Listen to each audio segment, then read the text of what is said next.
Bonjour et bienvenue chez Orphée et aujourd'hui on va parler d'amour. Alors aujourd'hui c'est le deuxième épisode d'une série où on explique ce que c'est l'amour, les langages de l'amour, comment cultiver l'amour, comment être de l'amour. Attends, si tu ne me connais pas encore, moi c'est Princesse Orphée et bienvenue sur mon podcast. Ici on parle de tout et sans tabou. Bref, comme je disais, c'est le deuxième épisode d'une série où on parle d'amour. Le premier épisode il a parlé de ce que c'était l'amour, j'ai donné une définition, j'ai parlé des 5 langages de l'amour, ce que c'était, de où ça venait, de qui ça venait, etc. Bref, aujourd'hui, on va parler de comment aimer les autres, comment montrer son amour.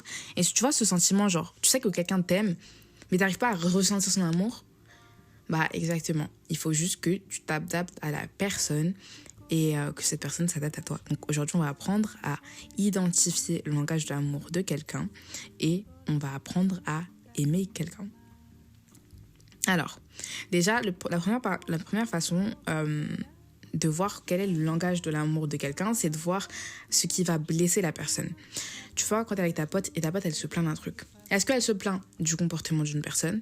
Est-ce qu'elle se plaint d'un truc qu'elle a ? Genre, elle se plaint toujours des choses, genre un truc qu'elle a besoin d'acheter un truc, etc. Est-ce qu'elle se plaint de X ou de X, bref, la façon dont quelqu'un se plaint et les choses qui la blessent montrent énormément ce qui va être susceptible de la faire aimer une personne, si ça peut être logique pour vous. En fait, je vais expliquer d'une autre manière aussi. La façon dont une personne elle va t'exprimer son amour à toi, c'est une façon dont elle s'exprime son amour à elle-même, c'est une façon dont elle exprime l'amour tout court.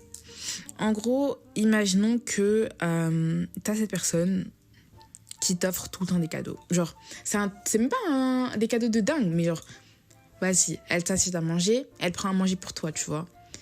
Elle achète un truc, elle te met toujours. Genre, t'as toujours un truc physique qui vient de sa part. Ben ça veut dire que son langage d'amour, c'est les cadeaux. T'auras une autre personne qui est tout le temps en train de te complimenter, tout le temps oh, mais j'aime trop, t'es trop une bonne amie, voilà, blablabla. Ça, c'est une personne qui a, pour langage d'amour, les mots d'affirmation, pardon. Ensuite, tu auras cette personne qui, à chaque fois, elle veut organiser des trucs, genre, elle veut organiser une sortie, elle veut que vous sortiez, elle veut aller au cinéma, elle veut tout le temps sortir, elle veut tout le temps passer du temps avec toi. Ça, c'est une personne qui aura le temps de qualité en langage d'amour.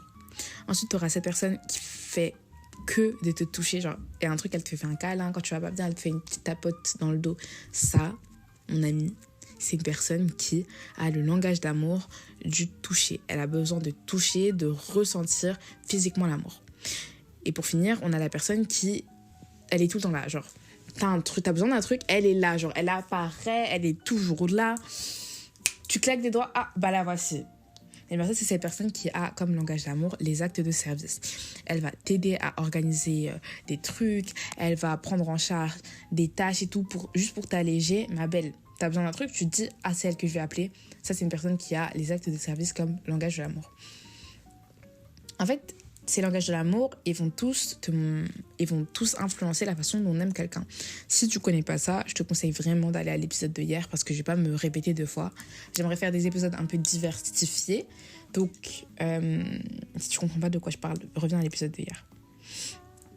En fait, par exemple, une personne dont le langage d'amour sera les mots d'affirmation, elle va se sentir valorisée par des paroles valorisantes.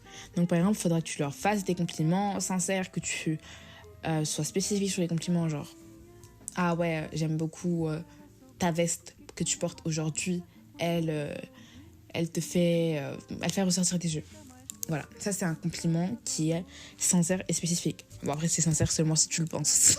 Si tu le penses pas, voilà, c'est pas mon dos. Ensuite, il faudra que tu leur dises régulièrement que tu les apprécies et pourquoi tu les apprécies. Ensuite, il faudra leur envoyer des messages vocaux et des lettres pour exprimer des sentiments, dire « ouais, je t'aime trop », etc. Il faudra aussi leur écrire, par exemple, pour un anniversaire, etc., une carte ou un message touchant en exprimant ce que t'aimes bien. Les trucs qui sont évités avec ce genre de personnes, c'est les critiques qui sont vraiment dures et le sarcasme blessant. Et aussi l'indifférence à leurs efforts. Genre, la personne essaie de faire un truc pour toi, t'es indifférente. Vraiment à éviter avec ce type de personne. En numéro 2, c'est la personne, son langage de l'amour, c'est les moments de qualité. Genre, c'est les gens qui se sentent aimés quand on passe du temps avec eux. Il faudra que tu planifies des sorties ou des activités ensemble, que tu sois pleinement présent quand tu es avec eux. Donc, pas de téléphone, pas de distraction. Que tu leur accordes ton attention quand ils te parlent. Que tu organises des moments spéciaux, genre soirée film, balade, café en tête à tête.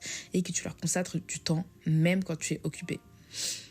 Donc, ce qui va être à éviter avec ces personnes-là, ce sera d'être distrait quand ils te parlent, annuler des plans sans raison et ne jamais initier de moments ensemble. Moi, je dirais que ce genre de potes, ils sont faciles à reconnaître. Genre, quelqu'un qui est tout le temps là. Viens, on sort. Genre, la personne, elle veut pas rester chez elle.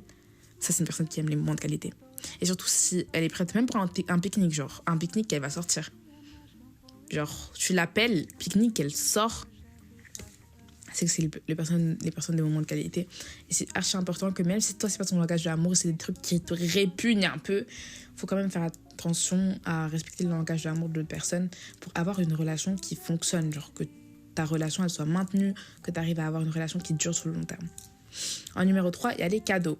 Alors, il y a des gens comme ça qui se sentent aimés quand ils reçoivent des cadeaux, quand on leur offre des choses. C'est moi. C'est totalement moi, en fait. C'est moi. Je vais même pas vous mentir, c'est moi. Voilà, si vous vous demandez d'ailleurs c'est quoi ton langage d'amour en fait, faut pas m'envoyer des messages d'amour. C'est bien les messages d'amour, hein, j'aime bien. Faut m'envoyer des cadeaux. Ok, faut m'envoyer des cadeaux.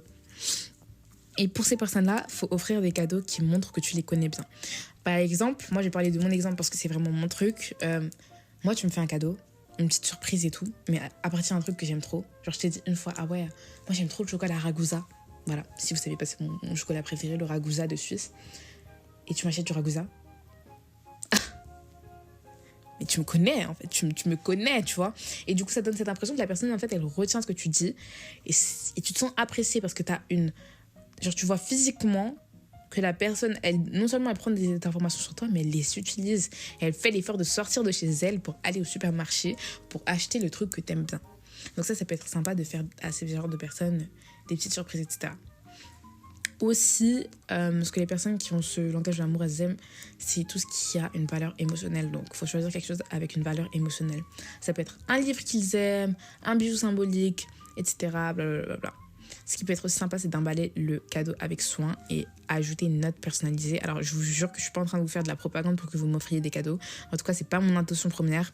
Peut-être que c'est ce que je suis en train de faire, mais on sait pas, en fait. On sait pas. Et après, il faut être attentif aux choses qu'ils mentionnent, aimer. Et donc, le truc à éviter avec ce genre de personnes, c'est offrir un cadeau impersonnel ou par obligation. Genre, ça je peux pas. Genre, par exemple, mes copines, j'aime mes copines de tout mon cœur, hein, mais elles m'ont offert des bijoux argentés. Et je pouvais pas, en fait. Je me suis dit, mais ma belle, tu me vois, genre, j'ai un catalogue de bijoux dorés. Du coup, moi, ça m'a un peu vexée parce que je me suis dit, mais elle m'a regardée. Est-ce qu'elle m'aime? Est-ce qu'elle m'aime? Du coup, moi, ça m'a blessée, tu vois, alors que c'est pas that big of a deal. Mais bon, voilà. Et il faut jamais sous-estimer la valeur sentimentale d'un cadeau. Vraiment, ça a énormément de valeur sentimentale. En tout cas, pour moi, ça en a. Parce que c'est mon love language. Numéro 4, c'est les actes de service. C'est les personnes qui ont un acte de service, genre rendre des services et tout, comme langage d'amour, ils vont se sentir aimés quand on leur rend service. Et ça, c'est aussi moi, c'est énormément moi. Genre, c'est plus qu'un peu moi, non, c'est moi. Ok. Donc, par exemple, si tu vas les aider dans des tâches ou au quotidien, sans qu'ils aient à te demander, ou leur préparer un repas, les aider à apporter quelque chose, organiser quelque chose pour eux, tu vois, anticiper leurs besoins et alléger leur charge mentale, leur offrir ton aide quand ils sont stressés ou débordés, leur montrer que tu es fiable et prêt à les soutenir. Pour moi, ça c'est tout, en fait. Ça, c'est mon empire romain, tu vois. Et les trucs à éviter avec ce genre de personnes, c'est ignorer leurs besoins, ne jamais proposer ton aide, leur donner l'impression qu'ils doivent tout faire seuls. Ça, vraiment, c'est des trucs, moi, en tant que personne, je peux pas, genre. Je peux pas. Après, je me sens comme si je peux pas respirer. Bref. Les actes de service, les personnes qui ont l'acte de service, moi je pense que c'est un peu un des plus difficiles parce que tu sais jamais vraiment comment les traiter. Moi je dirais que faut les traiter sans les infantiliser. Donc, par exemple, moi, ce que j'aime bien qu'on fasse, c'est si moi mon love language c'est les actes de service et tout, donc je vais avoir envie que tu me donnes des actes de service. Imagine, je te dis, ah ouais, là, j'ai trop faim et tout, mais j'ai pas le temps de me faire à manger. Je me dis, ah, mais je peux aller te chercher à manger. Oui, merci. Je te marie, je t'épouse, enfin, je sais pas. Vous savez que là, s'il y a quelqu'un qui écoute mon podcast, il peut me manipuler, mais de dingue. Genre, c'est ça que je réalise seulement maintenant. Là, t'écoutes mon podcast, mais tu connais toute ma vie. Genre, mon père, il écoute mon podcast, là, j'ai peur de ce qu'il va découvrir à mon sujet, en fait. Je commence à contrôler mes mots. Enfin, bref. Voilà, quoi. Mais vraiment, il faut juste rendre des petits actes de service comme ça, par-ci, par-là. En mode, t'as besoin d'un truc, vas-y, je le fais pour toi. Tu vois, c'est sympa, en fait. Ça fait plaisir, ok. Numéro 5, donc le contact physique. Et ça, c'est les gens qui se sentent aimés par le toucher. Ça, c'est absolument pas moi. C'est vraiment pas moi. Donc, ne me touchez pas, s'il vous plaît. Si vous me voyez dans la rue, et je sais que ça arrive parfois, genre, aux amis, ah, c'est Orphée. Oui, c'est Orphée. Ne touchez pas Orphée, ok. Tu vas me toucher, ça va m'irriter. Je suis extrêmement irritable en plus. Donc, voilà. Contact physique, voilà. Mais bref, les personnes qui se sentent aimées par le contact physique, ils vont se sentir aimées par le toucher. La meilleure chose à faire, c'est de leur faire des câlins, des accolades, des tapes sur l'épaule, en mode, t'as capté, en mode, I feel you. Faut leur tenir la main, les toucher légèrement en parlant si c'est naturel entre vous. Moi, j'ai une copine qui aime trop ça et je vais essayer ça sur elle ce soir et je vous laisserai savoir dans ma story Instagram comment ça se passe. Bref. Il faut être proche physiquement avec eux, tu vois, il faut se mettre à côté d'eux, il faut partager un moment tactile. Moi, franchement, c'est un truc que j'aime pas, mais ma copine, elle aime trop ça. Genre, vraiment, quand je vous le dis d'expérience, ma copine, elle aime trop ça. Tous les jours, elle demande, est-ce que je peux te faire un câlin? Moi, je la regarde, je lui dis, non. Non, ma chérie, on ne va pas se câliner, c'est pas la vibe. Viens, on reste à distance, ok? Genre, je t'aime bien, mais on reste à distance. Ensuite, il faut leur montrer du réconfort avec des gestes et tout quand ils sont tristes, tu vois, genre en mode ça va aller, mon bébé, t'as capté. Et ensuite, il faut respecter leurs besoins de contact et répondre à leur langage de l'amour. Ça, c'est un truc qui est difficile à faire quand t'aimes pas être touché. Il faut se forcer, genre, quand tu vois la personne, elle a trop besoin d'un câlin, genre, elle pleure et tout, tu vas pas être là, juste la fixer, tu vois. Tu fais un petit câlin, en mode ça va aller, tu la réconfortes et tout. À éviter avec ces personnes-là, être distant physiquement, refuser les gestes d'affection qu'ils initient et leur donner l'impression que le contact te dérange. Après, il faut quand même être honnête. Genre, si tu te sens, moi, je me sens vraiment pas d'être touchée, et ça, c'est vraiment moi, ben, les touche pas. Genre, on va pas toucher les gens juste pour leur faire plaisir, pour se donner un petit genre de... Non, les touche pas. Bref, en tout cas, merci d'avoir écouté mon podcast aujourd'hui. C'était tout. Je sais que c'était un peu court, mais comme je vous ai dit, c'est une série de 4 épisodes. En plus, à chaque fois, je fais du storytelling, je vous raconte ma vie dans les épisodes, donc t'as capté, ça passe vite. En tout cas, merci vraiment de m'avoir écouté. Le prochain épisode, d'ailleurs, ce sera... Très bonne question, qu'est-ce que ce sera? Le prochain épisode, ce sera comment s'aimer, donc comment montrer de l'amour à toi-même. Donc comprendre ce qu'est l'amour de toi, appliquer ton propre langage d'amour avec toi-même, etc. Bref, je vais pas commencer à spoiler. On se retrouve demain pour le prochain épisode. On se dit à bientôt. Bisous.